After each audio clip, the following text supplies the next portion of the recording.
Bienvenidos al cuarto programa sobre la historia de los derechos humanos, segunda parte del programa sobre la evolución histórica de las formas de Estado hasta llegar al Estado social y democrático de derecho.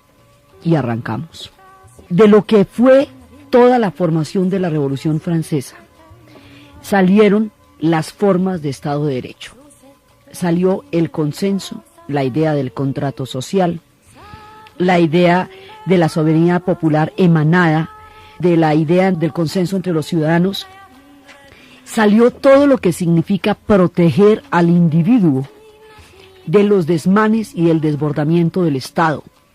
Entonces de ahí salen los derechos fundamentales, por eso es que son negativos en un principio, porque son para evitar que el Estado pase por encima del individuo. Entonces de ahí sale el derecho a la libertad, a la igualdad, a la dignidad, a la vida, a la seguridad personal, a no ser torturado, a no ser esclavizado, a la personalidad jurídica, a la habeas corpus, que es el más antiguo porque es el que viene de la Carta Magna, a la justicia, a la defensa y al debido proceso, a la presunción de inocencia, a la privacidad y a la intimidad, a la circulación libre y domicilio, al asilo, a la nacionalidad, al matrimonio, a la familia, a la propiedad privada, a la libertad de pensamiento y conciencia, a la libertad de expresión, al derecho de asociación y al derecho de participación.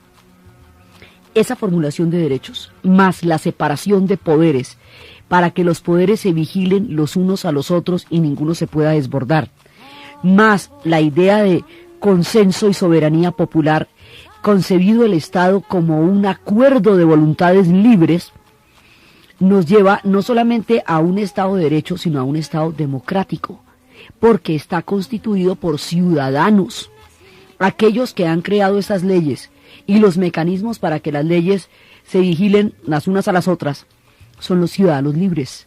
Entonces la condición para que este tipo de Estado se produzca es que sea un Estado democrático. Pero vienen muchos avatares. Todo el siglo XIX se están tratando de imponer este tipo de estados. Y es una larguísima lucha la del siglo XIX para que se impongan. Y hay momentos de retroceso terribles. Por ejemplo, después de Napoleón, cuando Napoleón es derrotado, Napoleón es el que va a expandir la idea de la Revolución Francesa por toda Europa. Cuando Napoleón es derrotado, viene un periodo en Francia que se llama la Restauración. Y la restauración es volver a la monarquía, porque ¿qué fue lo que hizo la Revolución Francesa?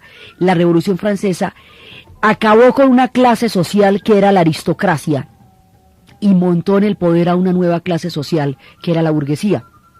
La palabra burgués viene de los habitantes de los burgos, que eran las incipientes ciudades en el mundo rural que había sido el medioevo. Los que habitaban esas pequeñas ciudades, los burgos, se llamaban los burgueses.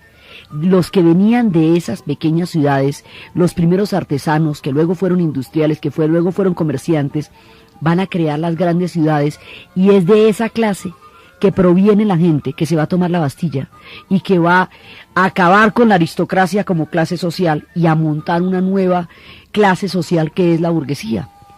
Entonces, otra de las cosas que hace de la Revolución Francesa una revolución de tales proporciones es porque sustituyó una clase social por otra.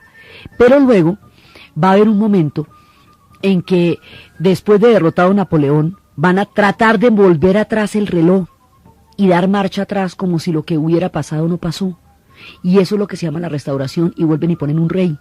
Entonces vuelven y montan otra vez las luchas por la creación de todos estos derechos, y esas luchas ya son las revoluciones románticas, las barricadas en París, es lo que relata Víctor Hugo en Los Miserables, precisamente donde estaba luchando Marius, el amor de Cosette, la protegida, la niña linda de Jean Valjean. En Los Miserables era precisamente eso, las revoluciones románticas.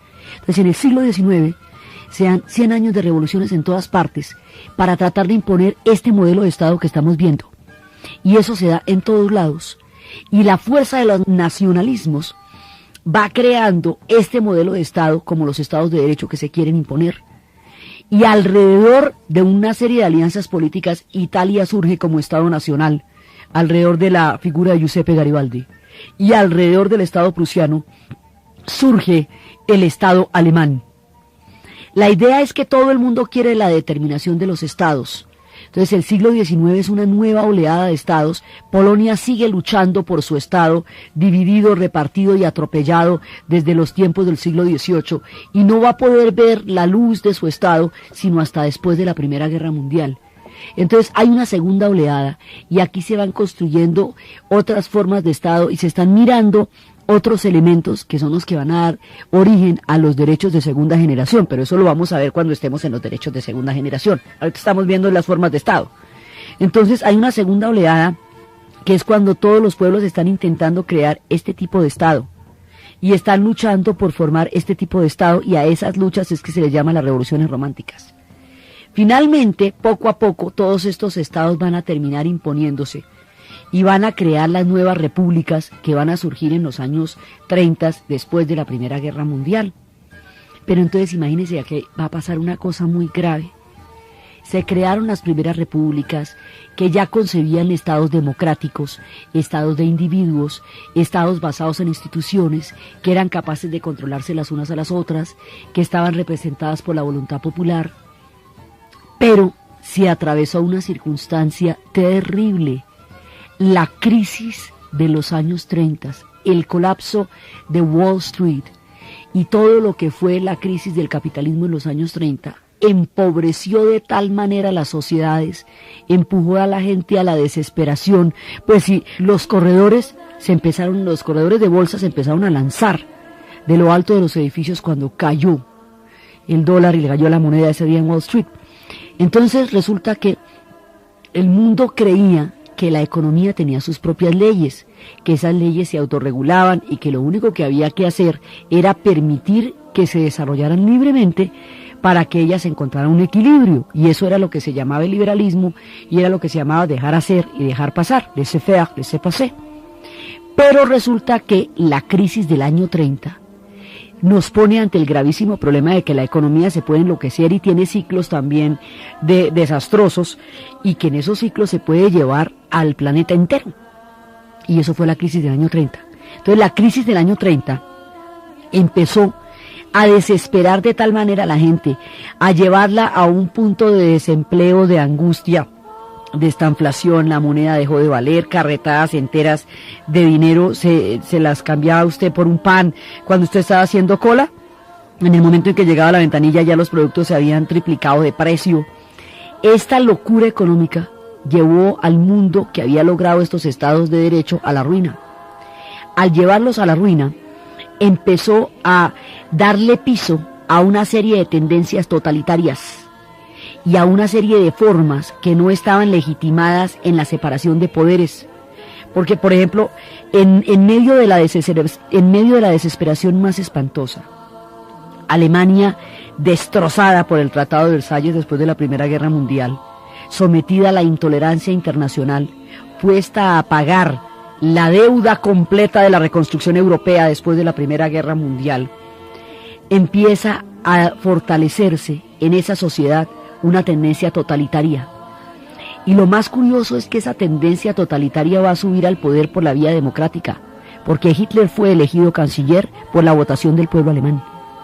Entonces, este personaje va a llegar al poder sobre la ruina, la frustración, la humillación y la postración de un pueblo en el Tratado de Versalles. Y va a revocar el Tratado de Versalles y va a crear la economía de guerra y va a crear una doctrina de partido único en la cual el nazismo como partido va a mandar el conjunto de la sociedad alemana. El nazismo como partido no va a tener ningún tipo de control. Ahí no va a haber separación de poderes, y a pesar de que la Constitución alemana había consagrado una serie de derechos y era la más progresista en términos de derechos humanos hasta el momento, la que se había creado la República de Weimar, la de 1919, a pesar de las cantidades de garantías que tenía 2 o 3 estados de excepción. Entonces lo que hizo Hitler fue aprovechar los estados de excepción, volverlos institucionales y por la vía de los estados de excepción meter todas las medidas autoritarias que invalidaran el resto de derechos que tenía esa Constitución. O sea, buscó una salidita para meterse por entre las leyes de excepción, y como en esa Constitución no estaba garantizado todavía que el cumplimiento de los derechos humanos fundamentales era inalienable y que eso no lo podía tocar nadie ni cambiar nadie, él creó una subley a partir de esa ley, y como la obediencia era la ley, no había quedado claro que la obediencia era la Constitución, entonces la gente le terminó obedeciendo a él en su esquema totalitario de partido único y no a la Constitución que garantizaba los derechos.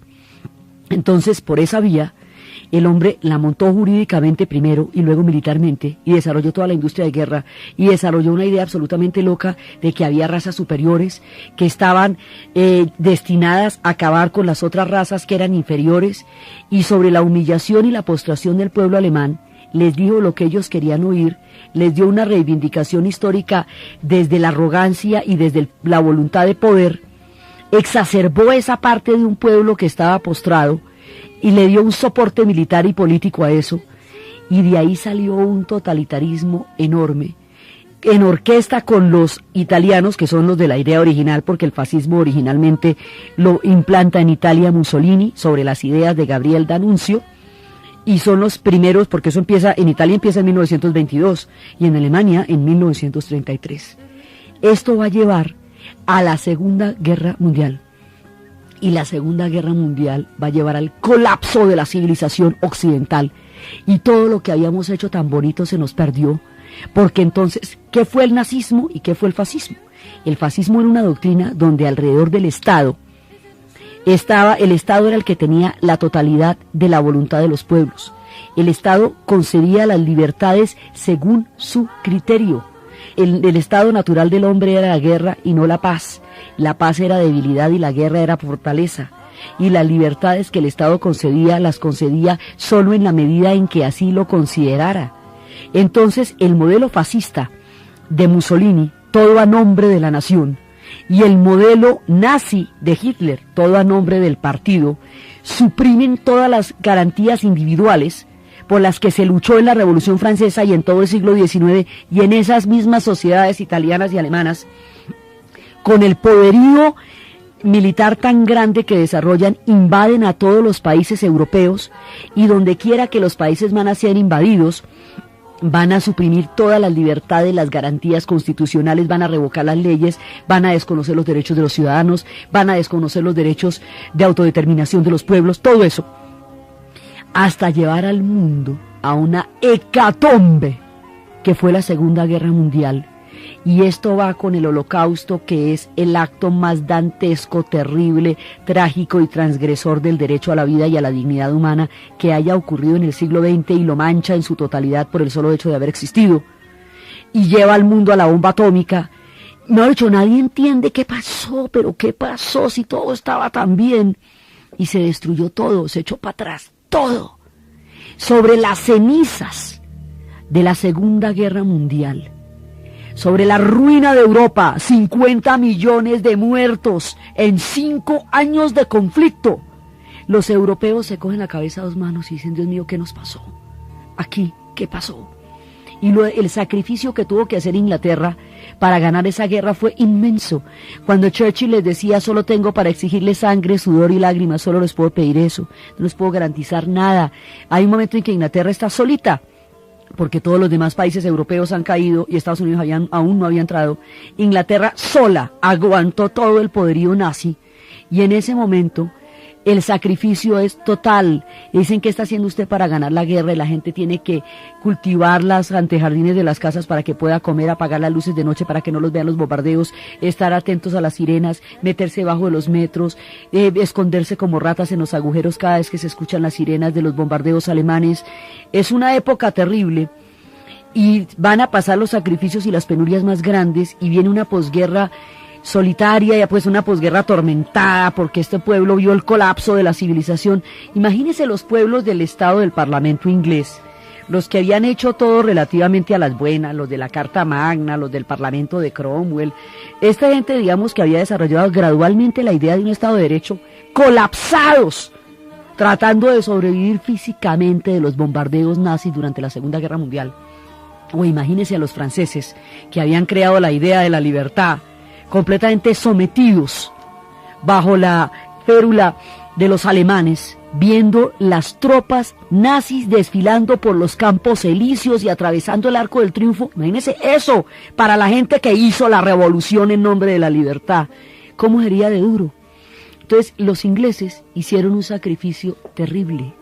Escuchaban en la radio los discursos de Churchill animándolos al sacrificio, y las canciones que sonaban en ese momento durante los años 40, durante los años de la guerra, sonaban nostálgicas canciones en la radio en las épocas más sombrías y oscuras de toda la civilización occidental en el siglo XX.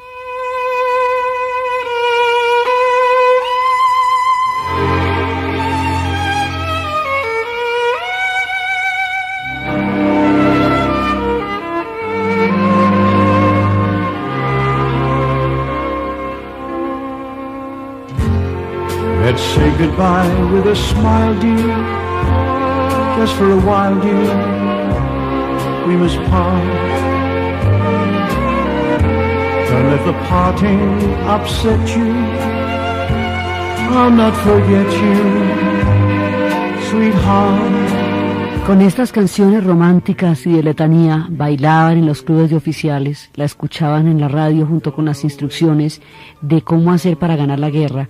Cada uno de los individuos en Inglaterra tenía una función especial que hacer, un sitio donde estar, unas reglas del juego que seguir durante los tiempos largos de los bombardeos, durante todas esas noches de oscuridad, todos esos días sin luz, con el racionamiento, la comida perfectamente racionada, las bombas en cualquier momento, la destrucción, saber quién iba a estar vivo después de todos los bombardeos, las bombas que aún no terminaban de estallar, el olor a pólvora, el humo, todo lo que emanaba de las calles que habían sido arrasadas por los bombardeos de los B-1 y los B-2. Después de todo esto, logran ganar la Segunda Guerra Mundial con el sacrificio más terrible del mundo. Entonces, en el momento en que gana la guerra, y Churchill pierde las elecciones porque el hombre que los llevó a la guerra no sería el hombre que los gobernaría en la paz, hay un lord que hace un informe sobre las condiciones de vida de la sociedad inglesa y se da cuenta que son absolutamente dantescas. Y el hombre dice lo siguiente: si se le pidió tanto sacrificio a un pueblo, hay que darle algo por lo cual haya valido la pena tanto dolor. Hay que compensar al pueblo inglés con algo que valga tanto como su sacrificio, porque nos dieron su sangre y su vida entera para salvar esta nación y al mundo de los nazis. Hay que darles un Estado donde se cumplan todas las garantías individuales. Hay que aprender de las experiencias totalitarias que hemos visto y hay que evitar que vuelvan a suceder. Y vamos a darles un Estado donde no solamente tengan los derechos garantizados como ciudadanos, donde no solamente sepan que los poderes se van a vigilar los unos a los otros de manera que no se desborden nunca más, como nos acaba de pasar en Alemania, donde las instituciones funcionen en bienestar del individuo, sino que además de todo vamos a crear un Estado donde le podamos garantizar a esta gente la seguridad, la vida, la educación, la salud, de la cuna a la tumba. Vamos a crear un Estado donde lo social tenga un papel protagónico y donde la libertad del individuo no se vea amenazada por ninguna ley. Vamos a crear un Estado social de derecho, el Estado benefactor. El Estado social de derecho, que es uno que no solamente garantiza la integridad del individuo, sino las condiciones socioeconómicas para que se desarrolle, surge de las cenizas de la Segunda Guerra Mundial, del humo y de la tragedia, de la reflexión sobre qué pasó con toda la civilización. De ahí surge el Estado social de derecho. Y ese es el último que conocemos, digamos, en términos conceptuales. Ahora, después vamos a ver que hay otros enfoques que son complejos en esta época, pero surge el Estado social de derecho, surge en Inglaterra, es el Estado benefactor, el Estado que ya no es un gendarme, ya no es un Estado del que hay que protegerse, sino un Estado que tiene la obligación de garantizar el bienestar de todos sus ciudadanos. Un Estado que debe incluirlos a todos, porque la lección histórica que se saca de aquí en Alemania es cuando ellos dicen, mire, nosotros no solamente caímos en el totalitarismo por todos los factores económicos que nos llevaron, sino porque no teníamos un proyecto donde estuvieran incluidos todos. El nuevo Estado alemán tiene que ser un Estado donde estén incluidos todos de manera libre. Entonces empiezan, y no solamente es democrático por el hecho de ser elegido por votación, tiene que ser democrático porque el nivel de participación que la gente tenga en él sea lo suficientemente grande como para que todos se sientan construyendo ese nuevo Estado.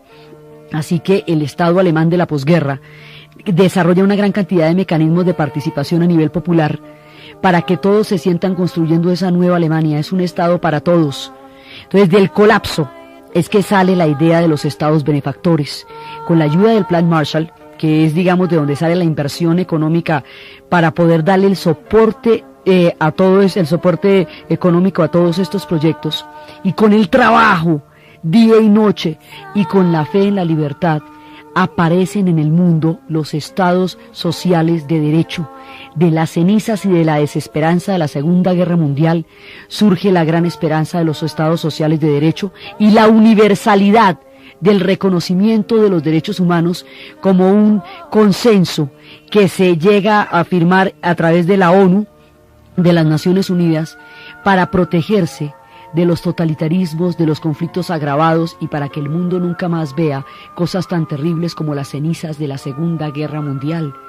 Entonces, así es que nos vamos desde los tiempos de la Revolución Francesa y de los tiempos de la Revolución Americana y desde la creación de los estados de América Latina, que fueron todos creados con las ideas de la Ilustración, hasta los tiempos del siglo XIX y las revoluciones románticas, hasta la Segunda Guerra Mundial y sus cenizas, para llegar a la idea, a la formación y a la concreción de los estados sociales de derecho. Y ahí quedamos en esta parte y estuvo con ustedes Diana Uribe. Este programa fue posible gracias al apoyo del Fondo de Inversiones para la Paz de la Presidencia de la República.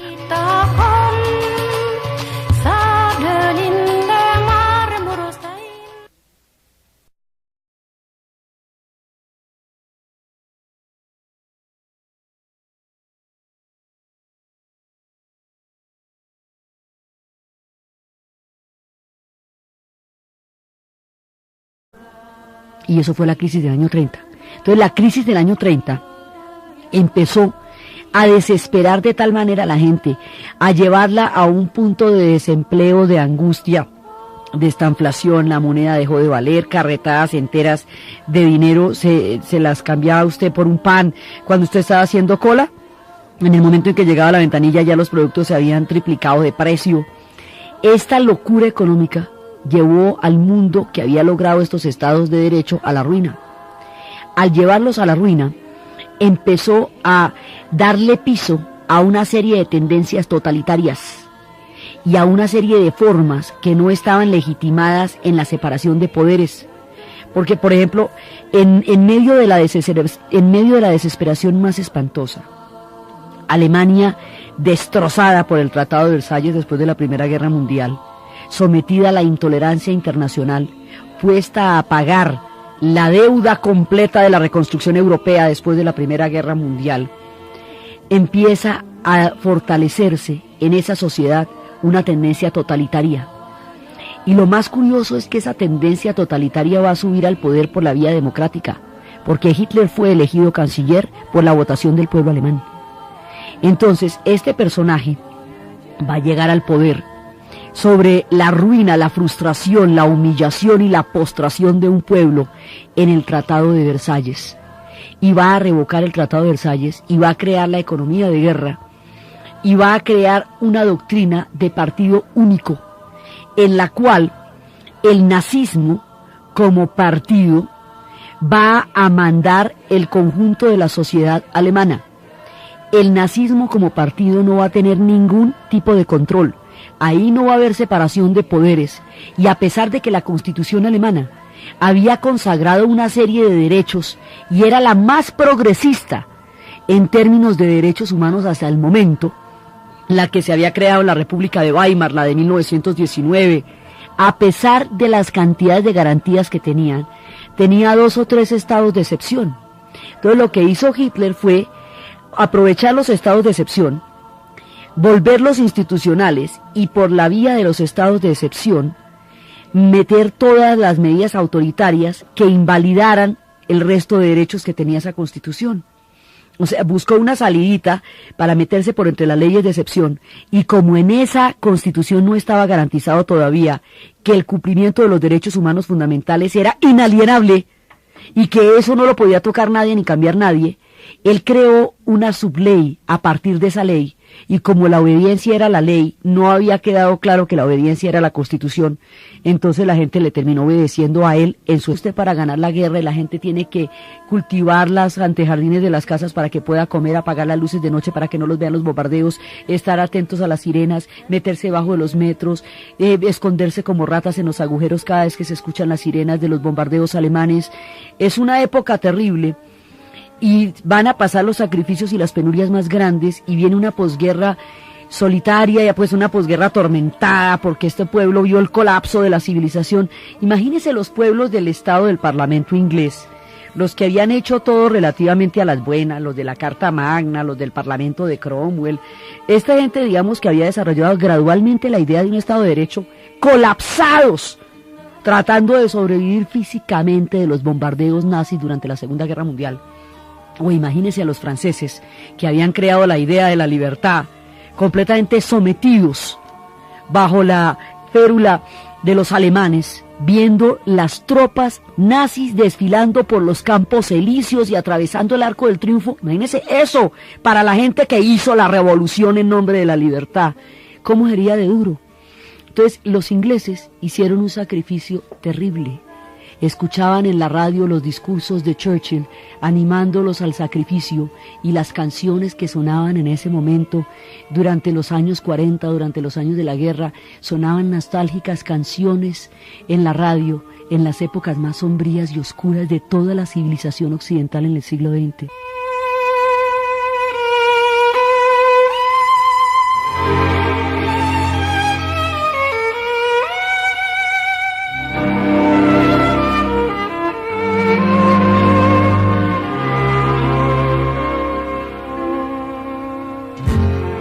Let's say goodbye with a smile, dear.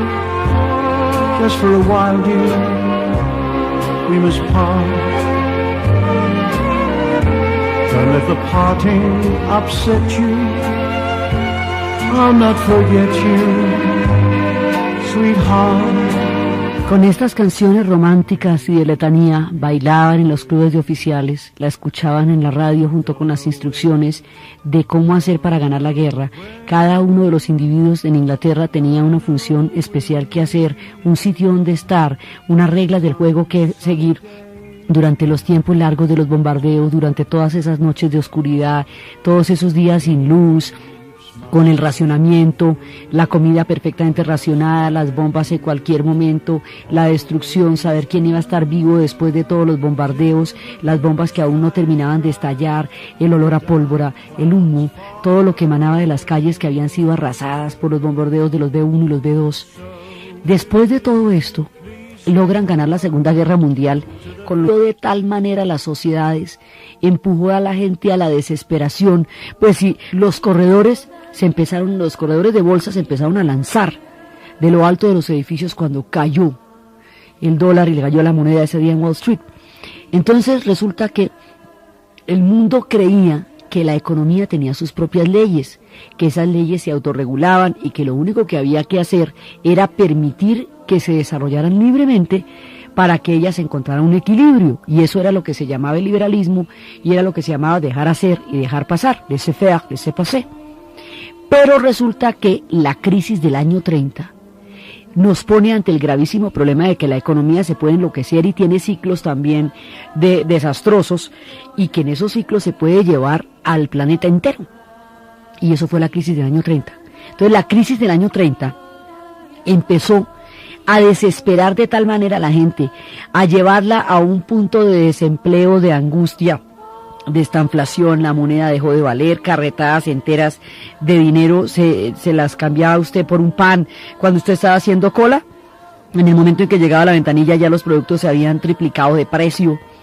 Esta locura económica llevó al mundo que había logrado estos estados de derecho a la ruina. Al llevarlos a la ruina, empezó a darle piso a una serie de tendencias totalitarias, y a una serie de formas que no estaban legitimadas en la separación de poderes. Porque, por ejemplo, en medio de la desesperación más espantosa, Alemania, destrozada por el Tratado de Versalles después de la Primera Guerra Mundial, sometida a la intolerancia internacional, puesta a pagar la deuda completa de la reconstrucción europea después de la Primera Guerra Mundial, empieza a fortalecerse en esa sociedad una tendencia totalitaria. Y lo más curioso es que esa tendencia totalitaria va a subir al poder por la vía democrática, porque Hitler fue elegido canciller por la votación del pueblo alemán. Entonces, este personaje va a llegar al poder sobre la ruina, la frustración, la humillación y la postración de un pueblo en el Tratado de Versalles. Y va a revocar el Tratado de Versalles y va a crear la economía de guerra y va a crear una doctrina de partido único, en la cual el nazismo como partido va a mandar el conjunto de la sociedad alemana. El nazismo como partido no va a tener ningún tipo de control. Ahí no va a haber separación de poderes. Y a pesar de que la Constitución alemana había consagrado una serie de derechos y era la más progresista en términos de derechos humanos hasta el momento, la que se había creado la República de Weimar, las instituciones funcionen en bienestar del individuo, sino que además de todo, vamos a crear un Estado donde le podamos garantizar a esta gente la seguridad, la vida, la educación, la salud, de la cuna a la tumba. Vamos a crear un Estado donde lo social tenga un papel protagónico y donde la libertad del individuo no se vea amenazada por ninguna ley. Vamos a crear un Estado social de derecho, el Estado benefactor. El Estado social de derecho, que es uno que no solamente garantiza la integridad del individuo, sino las condiciones socioeconómicas para que se desarrolle, surge de las cenizas de la Segunda Guerra Mundial, del humo y de la tragedia, de la reflexión sobre qué pasó con toda la civilización. De ahí surge el Estado social de derecho. Y ese es el último que conocemos, digamos, en términos conceptuales. Ahora, después vamos a ver que hay otros enfoques que son complejos en esta época, pero surge el Estado social de derecho, surge en Inglaterra, es el Estado benefactor, el Estado que ya no es un gendarme, ya no es un Estado del que hay que protegerse, sino un Estado que tiene la obligación de garantizar el bienestar de todos sus ciudadanos. Un Estado que debe incluirlos a todos, porque la lección histórica que se saca de aquí en Alemania es cuando ellos dicen, mire, nosotros no solamente caímos en el totalitarismo por todos los factores económicos que nos llevaron, sino porque no teníamos un proyecto donde estuvieran incluidos todos. El nuevo Estado alemán tiene que ser un Estado donde estén incluidos todos de manera libre. Entonces empiezan, y no solamente es democrático por el hecho de ser elegido por votación, tiene que ser democrático porque el nivel de participación que la gente tenga en él sea lo suficientemente grande como para que todos se sientan construyendo ese nuevo Estado. Así que el Estado alemán de la posguerra desarrolla una gran cantidad de mecanismos de participación a nivel popular para que todos se sientan construyendo esa nueva Alemania. Es un Estado para todos. Entonces, del colapso es que sale la idea de los estados benefactores, con la ayuda del Plan Marshall, que es, digamos, de donde sale la inversión económica para poder darle el soporte a todo el soporte económico a todos estos proyectos, y con el trabajo día y noche y con la fe en la libertad aparecen en el mundo los estados sociales de derecho. De las cenizas y de la desesperanza de la Segunda Guerra Mundial surge la gran esperanza de los estados sociales de derecho y la universalidad del reconocimiento de los derechos humanos como un consenso que se llega a firmar a través de la ONU, de las Naciones Unidas, para protegerse de los totalitarismos, de los conflictos agravados y para que el mundo nunca más vea cosas tan terribles como las cenizas de la Segunda Guerra. Precisamente donde estaba luchando Marius, el amor de Cosette, la protegida, la niña linda de Jean Valjean en Los Miserables, era precisamente eso, las revoluciones románticas. Entonces en el siglo XIX sean 100 años de revoluciones en todas partes para tratar de imponer este modelo de Estado que estamos viendo. Y eso se da en todos lados. Y la fuerza de los nacionalismos va creando este modelo de Estado como los estados de derecho que se quieren imponer. Y alrededor de una serie de alianzas políticas, Italia surge como Estado nacional, alrededor de la figura de Giuseppe Garibaldi. Y alrededor del Estado prusiano surge el Estado alemán. La idea es que todo el mundo quiere la determinación de los estados. Entonces el siglo XIX es una nueva oleada de estados. Polonia sigue luchando por su estado, dividido, repartido y atropellado desde los tiempos del siglo XVIII, y no va a poder ver la luz de su estado sino hasta después de la Primera Guerra Mundial. Entonces hay una segunda oleada y aquí se van construyendo otras formas de estado y se están mirando otros elementos que son los que van a dar origen a los derechos de segunda generación, pero eso lo vamos a ver cuando estemos en los derechos de segunda generación. Ahorita estamos viendo las formas de Estado. Entonces hay una segunda oleada que es cuando todos los pueblos están intentando crear este tipo de Estado y están luchando por formar este tipo de Estado, y a esas luchas es que se les llama las revoluciones románticas. Finalmente, poco a poco, todos estos estados van a terminar imponiéndose y van a crear las nuevas repúblicas que van a surgir en los años 30 después de la Primera Guerra Mundial. Pero entonces imagínense que va a pasar una cosa muy grave. Se crearon las primeras repúblicas que ya concebían estados democráticos, estados de individuos, estados basados en instituciones que eran capaces de controlarse las unas a las otras, que estaban representadas por la voluntad popular. Pero se atravesó una circunstancia terrible, la crisis de los años 30, el colapso de Wall Street y todo lo que fue la crisis del capitalismo en los años 30, empobreció de tal manera las sociedades, empujó a la gente a la desesperación, pues si los corredores de bolsa se empezaron a lanzar de lo alto de los edificios cuando cayó el dólar y le cayó la moneda ese día en Wall Street. Entonces resulta que el mundo creía que la economía tenía sus propias leyes, que esas leyes se autorregulaban y que lo único que había que hacer era permitir que se desarrollaran libremente para que ellas encontraran un equilibrio, y eso era lo que se llamaba el liberalismo y era lo que se llamaba dejar hacer y dejar pasar, laissez-faire, laissez-passer. Pero resulta que la crisis del año 30 nos pone ante el gravísimo problema de que la economía se puede enloquecer y tiene